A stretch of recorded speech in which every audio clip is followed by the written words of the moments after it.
Okay, so I have been doing flowers. I've been in the industry 30 plus years, and I swear at least once a week I get a bride or a mother of the bride that comes in, they want a bulk order because they're going to do mason jars. And I swear it makes me cringe a little bit because it is just overdone, and I know they're not going to end up with a product that they're going to be proud of and that matches their theme. You know, they kept with a backyard barbecue, yeah, great. But they're doing a formal party for 300 people, and they've got to make 20 of these things, and they're trying to do it on the cheap, and it's going to look cheap.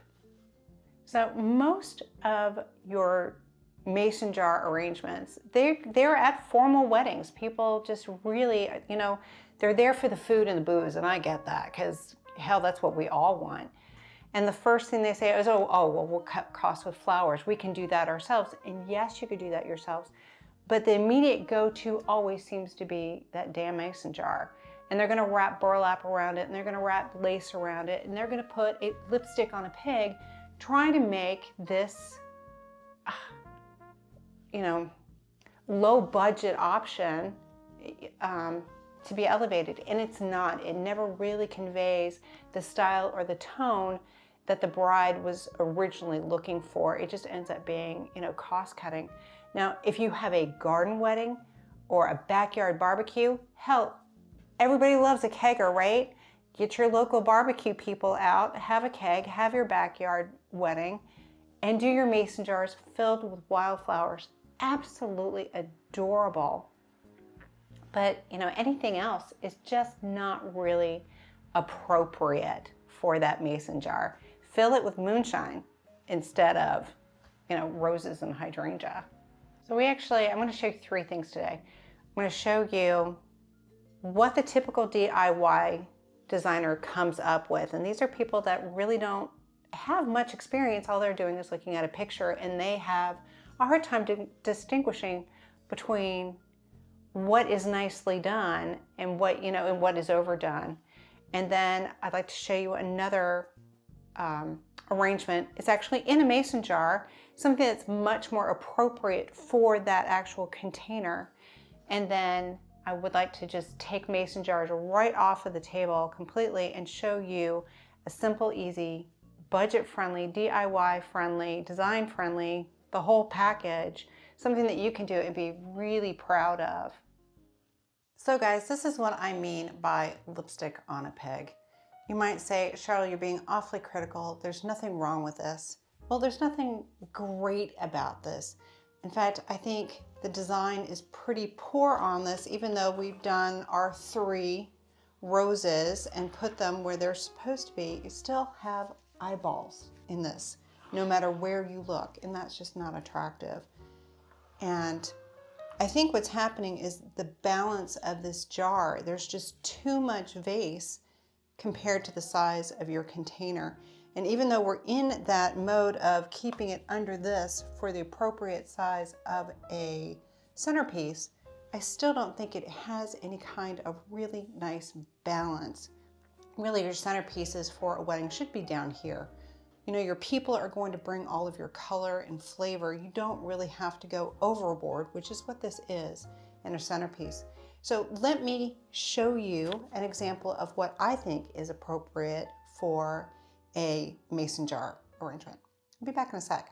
Well, what we want to do is, I hate to use the word elevate, but that's what we're trying to do. We're trying to give you a sense of design, some style, match the tone of your wedding, and still do it where you can afford it, but it looks good. That's the bottom line. I want to show you how quickly and easily this little arrangement is going to come together. It is nothing more than just a simple little handheld, and what I've gotten is just a bunch of filler flowers that are going to have that wildflower feel. Now, when do I think this is appropriate?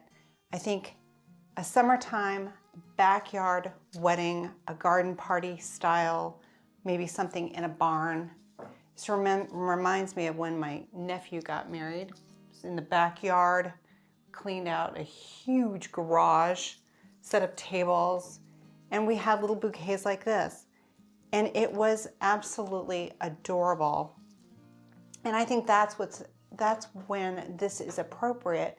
You have to consider that these are rustic, little informal containers, and trying to turn them into something that is appropriate for a formal occasion. I think that's why they always look just a little off. So here I have these in my hand. You can tell that you could have a big group of people together, putting this together, kind of, you know, getting together, a little bit of wine, having a great afternoon with the little wildflower bouquets. Now these are just very loose, very simple. And then I'm going to add a little bit of ranunculus just to kind of give it another bit of weight. You know, I'm all about texture. You want those 3 sizes and all those different textures. Okay, now I'm gonna just do a quick measure, like I always do. And we're gonna give it a snip right here. Walk over to my trash can. As simple as that, we're gonna drop it right in, and I'll see if I need to add a little bit more. Oh, so cute. Now, can't you see this outdoors, something very informal? And this would work at any kind of little party, not necessarily a wedding. I think I want to add one more up here just for a little bit of weight. So stinking cute. And you are done, and you could easily have 20, 30 of these all over the yard. I think you could easily do this for probably about $15 maybe, depending on what kind of flower here that you use. If you ended up with something like echinacea or cosmos, those are a little bit cheaper during the summertime, but super, super adorable, and I think very appropriate. So the next thing that we want to show you is the alternative to the mason jar entirely. So I'm going to break out a different vase. We're going to make a brand new arrangement, and I'm going to show you how you can do something inexpensive but still very elegant and very appropriate for a little bit more of a formal DIY wedding. Be right back. Where they're not appropriate is when the dress code is semi-formal or formal, that they're going to be sitting down at tables that have tablecloths and they're set. You know, these are times where you really need to step up your game a little bit. Now, I'm not saying that you have to do these vast, lush arrangements, but putting this very rustic, informal container in a formal atmosphere, you know, you're kind of mixing your metaphors a little bit. You know, you're not matching the style that you're trying to achieve. So you want everybody to be black tie, but you're gonna put a mason jar on the table that looks like rubber chicken dinner and box wine. It's just not gonna hit. So the average price break I think that most people are trying to achieve is probably $15 to $20 per arrangement, because easily, you know, centerpieces can, if you get them done by a florist, they're easily anywhere from $75 to $150 plus. I know that. And I want you to be able to make it yourself and have pride in your own design. And I want you to be able to afford it. Like, Lord, I want it. There's a lot of I here. You know, mason jars just don't need to be a part of the picture. There's so many other options when it comes to centerpieces. And that's what this video is all about. I want to be able to really help you take it up a notch. So we are now set up for me to be able to show you what I feel is an appropriate alternative to a mason jar. So I have a 5x5 cylinder container. It's very plain. I don't think that you need much. I do want to elevate it just a little bit, not by adding diamonds or burlap or anything like that. What we're going to use is some curly willow that I'm going to bend and place inside. Now you could use bear grass or lily grass or tie leaves too. I'm not a big fan of stones. I just don't think it adds enough. So here I'm going to cut this right about here. Make myself walk 2 steps away when I could have it right there. Okay, so, all right, so all I've done is just kind of twist this about the size, maybe a little bit smaller than my actual container. And I'm going to just drop it right in. And all this is doing is just kind of adding some interest. Again, you know me, can I say texture one more time in my videos? But I'm going to. And what this does is give it some interest without, you know, really having to hide all of your mechanics. So the materials that I've gathered are really the same materials that were in the mason jar arrangement, and I'm just going to show you how we can use them and have them be just a little bit more formal. So we are going to clean our hydrangea. We always have to pull off those leaves because the water is going to go to the leaf before it goes to the hydrangea. And these are blooms that I have let sit out for about 3 days. It does take about that long for your hydrangea to drink and expand. Getting brand new flowers, you're going to find that they're not full or round and they haven't expanded yet. They usually end up having the shape of the package and stuff. So, and then same thing with our roses. We're going to pick off these extra leaves. If you have any bumper petals that are not attractive, you want to pick that off too. And that's just simple pop off there. Design-wise, what I'm going to do is this rule of 3.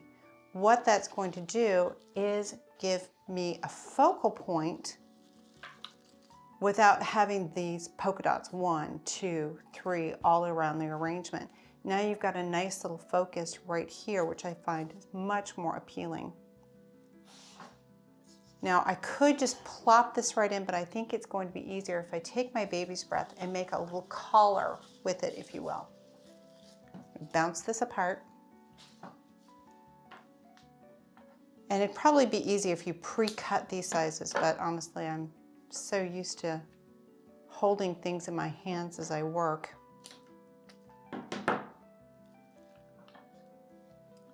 And what I mean is a collar, we're just going to bring it around the sides, and this will also help fill in where you have any imbalances. Now personally, I like white on white because I think that it covers any kind of design flaw or inexperience, but a little bit of color like this I think is sweet. Let's do one more. I was hoping I could get away with one. Sometimes your baby's breath will be fuller than others, and that's something to take account of when you're purchasing, that you might need 1 stem, you might need 2, so it's always good to get a little extra.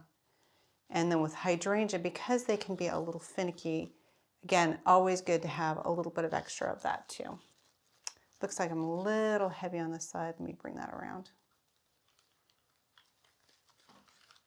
Okay, now I could leave it here, but you know I'm not going to. Couldn't do it. What I want is just to add a little bit more weight and contemporize it a little bit. Eucalyptus is in everything. It's just really, really hot right now. And I have this lovely silver dollar eucalyptus. It's fantastic. It's going to add just another element of color, weight, softness, and again, texture. So I'm going to cut these in little pieces and bring these around the sides. It doesn't need a lot, just a little bit.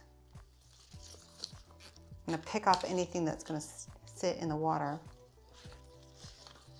Okay, I'll have to do a spin and see what that looks like. All right, so again, we're going to measure. So what we want is our flowers to sit right here on the top.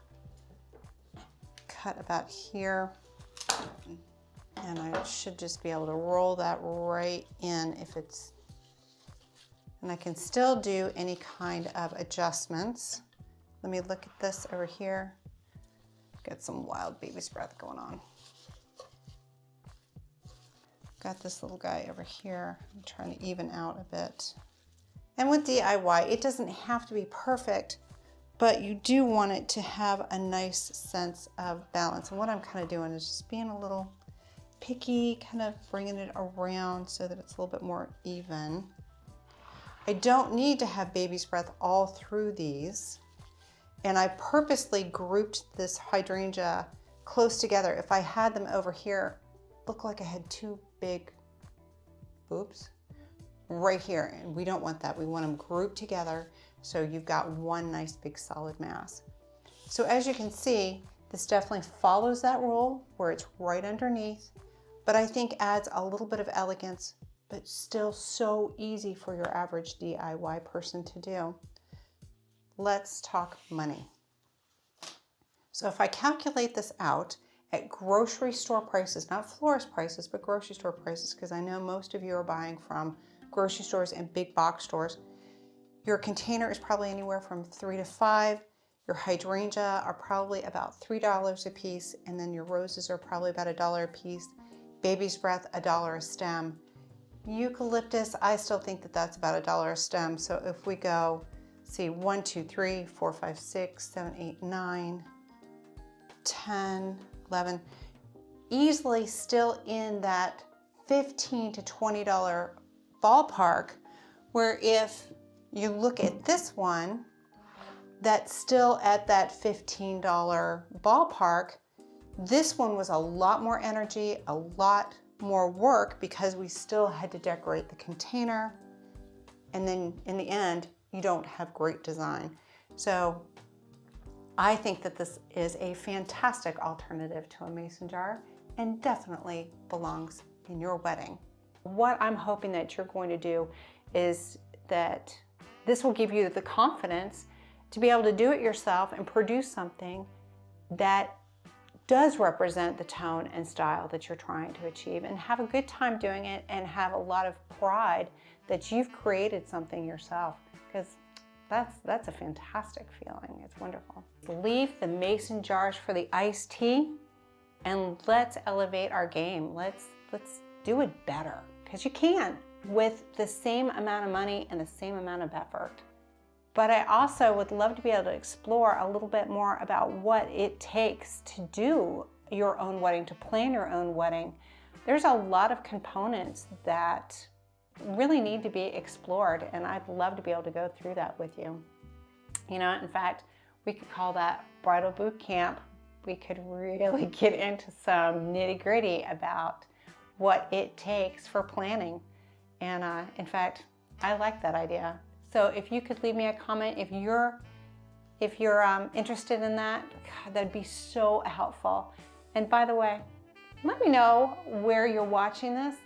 We've gone global, and I find it so exciting to know which country or which state you're viewing this from. Talk to you later.